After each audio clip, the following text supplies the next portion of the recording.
மே 4 என்ன முடிவு வரப்போகுது அப்படிங்கிறத நம்ம இன்றைக்கி பேசிக்கிட்டு இருக்கோம். ஆனால் மே 4 என்ன முடிவு வரப்போகுது அப்படிங்கிறத விட நம்மள எல்லாரையும் விட திரு மு க ஸ்டாலின் ஐயா அவர்களுக்கு முதல்லயே தெரியும். ஏன் அப்படின்னா இன்றைக்கு அண்ணன் அவ்வளோ விமர்சனம் வச்சாங்க. வந்த உடனே பார்த்தேன் அண்ணன் வந்ததே நம்மளை விமர்சிக்கிறதுக்காக தான் அப்படின்னு தான் இன்றைக்கி பேசிக்கிட்டு இருந்தேன். அண்ணன் ஒரு ஸ்பெஷாலிட்டி இருக்குண்ணே. அண்ணன் அதிமுகவில் இருக்கும்போது அதிமுக காரராகவே மாறிடுவாப்புல, திமுகவில் கூட்டின்னு வச்சா திமுக காரராகவே மாறிடுவாப்புல. அந்த ஸ்பெஷாலிட்டி எனக்கு ரொம்ப பிடிக்கும். நான் உண்மையிலேயே இன்றைக்கி அண்ணன் இந்த கூட்டத்துக்கு வரமாட்டாருன்னு நினச்சேன் பேசுவதற்கு. ஏன் அப்படின்னா அண்ணனை போல திமுகவிற்கு மிக அதிகமாக தமிழ்நாட்டிலே அண்ணனை போல திமுக அவர் முட்டு கொடுத்த ஒரு கூட்டணி கட்சி தலைவரை நீங்கள் பார்க்கவே முடியாது. எப்படியும் இரட்டை இலக்கத்தில் சீட்டு வாங்கிடுவாருன்னு நினச்சி தான் நான் அண்ணன் இன்றைக்கி வரமாட்டாருன்னு நினச்சேன். ஆனால் அண்ணன் இங்கே வந்திருக்கிறாரு. அண்ணன் கூடிய விரைவில் இரட்டை இலக்கத்தில் திமுகலேருந்து நீங்கள் சீட்டு வாங்கணும் அப்படின்னு என்னுடைய மனமார்ந்த வாழ்த்துக்களை நான் தெரிவிச்சுக்கிறேன். உறுதியா சீட்டு பெற்றிருக்கக்கூடிய ஒரே கட்சி அண்ணன் தான் தெரிஞ்சுக்கோங்க. இல்ல உறுதியா சீட்டு கிடைக்கும். அண்ணன் எதிர்பார்க்கிறது கிடைக்குமா? கூட்டணி கட்சிகள் எதிர்பார்க்கிறது அங்க கிடைக்குமா? அவ்வளவுதான். பரவாயில்ல. அப்ப இப்படிப்பட்ட ஒரு சூழல்ல ஒரு ஆட்சி நடந்துகிட்டு இருக்குது. இந்த ஆட்சியை எதிர்த்து இன்றைக்கு அண்ணன் சொல்றாரு மக்களுடைய அங்கீகாரம் இல்லையா. மக்களோட அங்கீகாரம் இருக்கிறதுனால தானே மு க ஸ்டாலின் ஐயா விசில பார்த்தாலே பயப்படுறாரு. கட்சியினர் ஐயா அமைச்சர் ஒருத்தர் பாத்தீங்கன்னா குழந்தைங்களை வச்சு விளையாட்டு போட்டி நடத்துறாரு. விசில் ஊதக்கூடாதான், கைத்தட்டி தான் ஸ்டார்ட் பண்ணணுமா, விசில் ஊதக்கூடாது. குப்பை வண்டிக்காரர்கள் தூய்மை பணியாளர்கள் விசில் ஊதக்கூடாது. ஐயா மு க ஸ்டாலின் வீட்டில் குக்கர் விசிலில் கூட சவுண்டு வரக்கூடாதுன்னு போல. அப்போ மக்கள் அங்கீகாரம் இல்லைன்னு சொல்கிற அண்ணன் அவர்களே, ஏன் அங்கீகாரம் பெறாத ஒரு கட்சியோட சின்னத்திற்கு இவ்வளவு பயந்துக்கிட்டு இருக்கிறாங்க திமுக காரங்க? சிந்திச்சு பாருங்க. இதில் வேறு விமர்சனம், தூய்மை பணியாளர்கள் தான் விசில்லாம் வச்சுட்டு இது பண்ணிக்கிட்டு இருப்பாங்க. அதனால இவங்க இந்த சின்ன ஒன்று பெருசாலாம் நீங்கள் சிந்திக்க வேணாம். ஆமாம், தூய்மை பணியாளர்கள் விசில் சிந்திச்சு வச்சிருப்பாங்க. தூய்மை பணியாளர்கள் குப்பை வண்டி எடுத்துகிட்டு வீட்டு வாசல் வரும்போது நம்ம என்ன பண்ணுவோம்? தாய்மார்கள்லாம் அப்படியே வீட்டுக்குள்ள இருக்க குப்பையை கட்டி தூக்கிட்டு கொண்டு போய் குப்பை வண்டியில் போட்டுருவாங்க. இப்போ தமிழ்நாட்டுக்கே குப்பையாக இருக்கிறது திமுக மட்டும்தான். விசில் அடித்த உடனே தூக்கிட்டு போய் 2026 தேர்தலில் கொண்டு போய் சேர்த்துருவாங்க. மே 4 திமுகன்ற குப்பை தமிழ்நாட்டை விட்டு அகற்றப்பட்டு விடும். அண்ணன் சொல்றாரு குட்டி எடப்பாடியா சொல்றாரு. அண்ணா மு க ஸ்டாலின் அவர்களே ஒரு குட்டி மோடி தான், அது உங்களுக்கு தெரியுமா? ஓனரே அங்கதான் இருக்காப்புல. சாதிவாரி கணக்காய்வு எடுங்க எடுங்க எடுங்கன்னு தமிழ்நாட்டில் எல்லாரும் கேட்டுக்கிட்டு இருக்கோம். நாங்கள் எடுக்க மாட்டோம், எங்கள் ஓனர் தான் எடுப்பாருன்னு இன்னைக்கு வரைக்கும் ஐயா குட்டி மோடி அவர்கள் மு க ஸ்டாலின் அவர்கள் அமைதி காத்துக்கிட்டு இருக்கிறாரு. எப்போதானே சமூக நீதியை காக்கிறதுக்காக இதெல்லாம் நீங்கள் கேள்வி கேட்பீங்க? மக்கள் மிக தெளிவாக தமிழக வெற்றி கழகத்தை ஏற்றுக்கொள்ள தயாராகிவிட்டார்கள். மே 4 மாலையில் தமிழக வெற்றி கழகம் ஆட்சி அமைக்கிறது என்ற செய்தி தமிழ்நாட்டில் வரும். அது எந்த விதமான சந்தேகமும் இல்லை. அண்ணன் தனியரசு அவர்கள் பார்க்குறோம், டக்குன்னு பார்த்தா ரஜினிகாந்த் ரசிகர் மன்ற தலைவராக மாறிட்டார். இந்த ஸ்டேஜில் திமுக காரங்க பாவம் ரஜினிகாந்த் ரசிகர் மன்ற உறுப்பினராக வேற மாறிட்டாங்க. ஐயா நீங்கள் ஐயா ரஜினிகாந்த் அவர்களை பற்றி பேசியதுக்கு அவ்வளவு கொந்தளிச்சு ஆக்ரோஷமாகி அப்படி பேசிடுவீங்களா இப்படி பேசுவீங்களான்னு ஐயா உங்கள் திமுகவில் இருக்கக்கூடிய சிவாஜி கிருஷ்ணமூர்த்தி ரஜினிகாந்தை பற்றி பேசுகிற வீடியோ போட்டு காட்டுட்டுங்களா?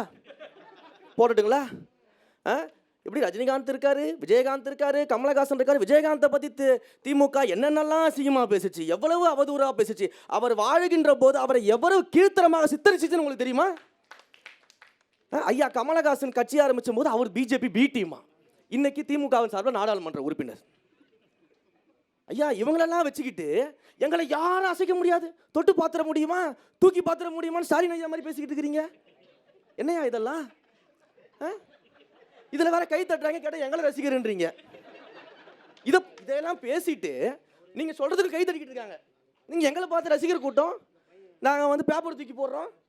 நடிகருடைய ரசிகர்கள் ஐயா உதயநிதி ஸ்டாலின் சுதந்திர போராட்ட தியாகி, அவரு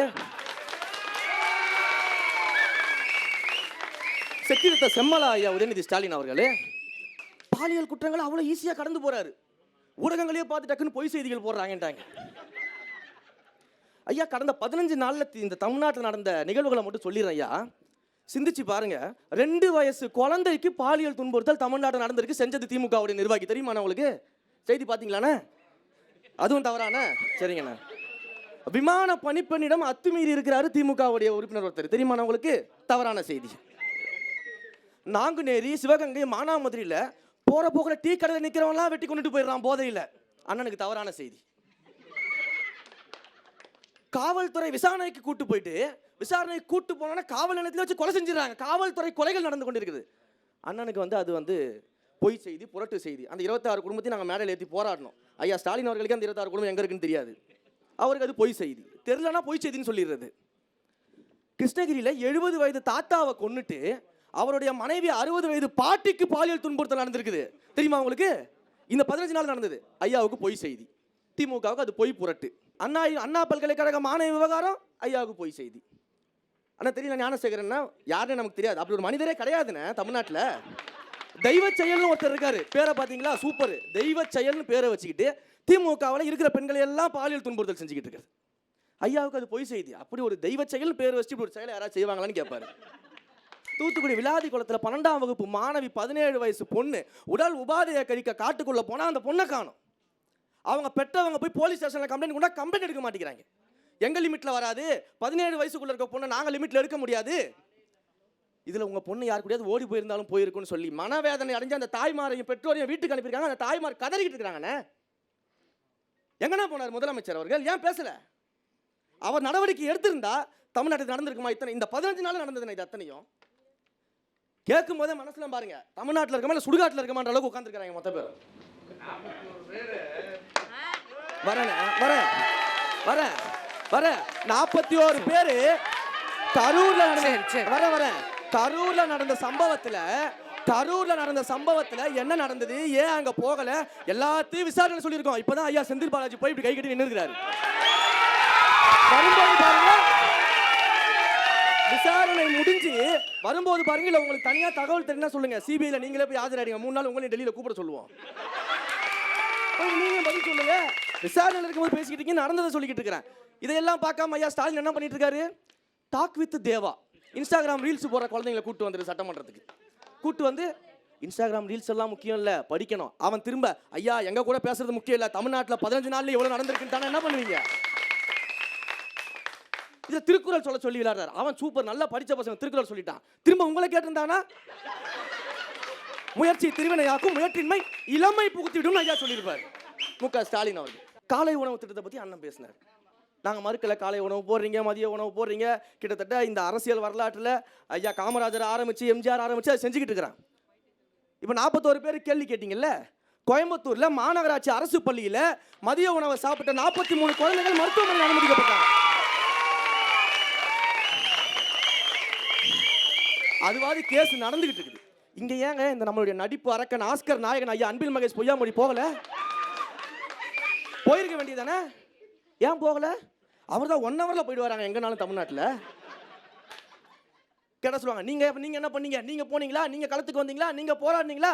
ஐயா முதலமைச்சர் தான் ஐயா முதல் வேலையாலே, அவர் தாங்க ஐயா செய்யணும். இதை நான் சொன்னேன், அண்ணன் பிரசன்னா அவர்கள் சொல்லியிருக்காரு. நம்ப மாட்டீங்களே, போட்டு காமிச்சிடவா? எனக்கு வேலை செய்யறதுக்கு நான் நியமிச்சிருக்கிற முதல் வேலையாளி.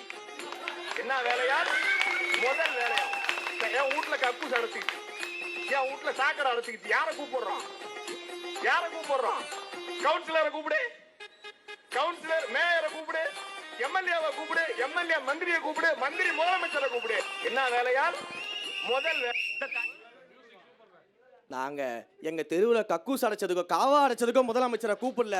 15 நாள்ல இவ்வளவு சட்ட ஒழுங்கு பிரச்சனை தமிழ்நாட்டில் நடந்துகிட்டு இருக்குது, ஏன் எங்கேயும் போகலன்னு கேட்டுட்டு இருக்கிறோம்.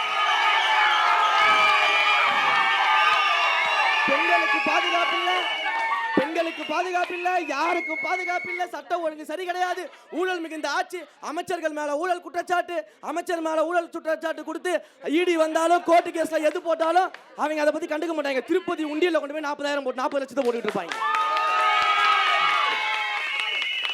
அப்போ கூட தமிழ்நாட்டில் இருக்க கோயிலில் போடணும்னு ஆச்சு வரல பாருங்க. தமிழ்நாட்டில் எம்எல்ஏ, தமிழ்நாட்டில் அமைச்சர், ஆனால் டொனேஷன் மட்டும் திருப்பதி உண்டியல்ல கொண்டு போய் தான் போடுவாங்க, தமிழ்நாட்டில் போட மாட்டாங்க. ஆக மொத்தம் திமுக மிக தெளிவா தமிழ்நாட்டு மக்களை பார்த்து ஏடுகுண்டலவாடா வெங்கட்ரமணா கோவிந்தா கோவிந்தா. இப்ப நம்ம என்ன பண்ண போறோம்? மே 4ஆம் தேதி தமிழக வெற்றி கழகத்தின் ஆட்சியை அமைத்து திமுக சொல்றோம். திமுக என்ன சொல்ல போறோம்? தமிழ்நாட்டு மக்கள் என்ன சொல்ல போறாங்க? அதே நாங்க திமுகவை பார்த்து சொல்லுவோம், ஏடுகுண்டலவாடா வெங்கட்ரமணா போய் வான்னு நாங்க சொல்லுவோம்.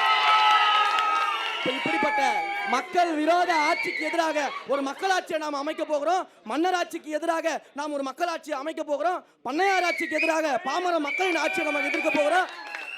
பெண்கள் பாதுகாப்பற்ற பெண்கள் விரோத ஆட்சியை மே 4ஆம் தேதி அகற்றப்பட்டு பெண்களுக்கு பாதுகாப்பான ஆட்சியை நாங்கள் உருவாக்குவோம். நன்றி.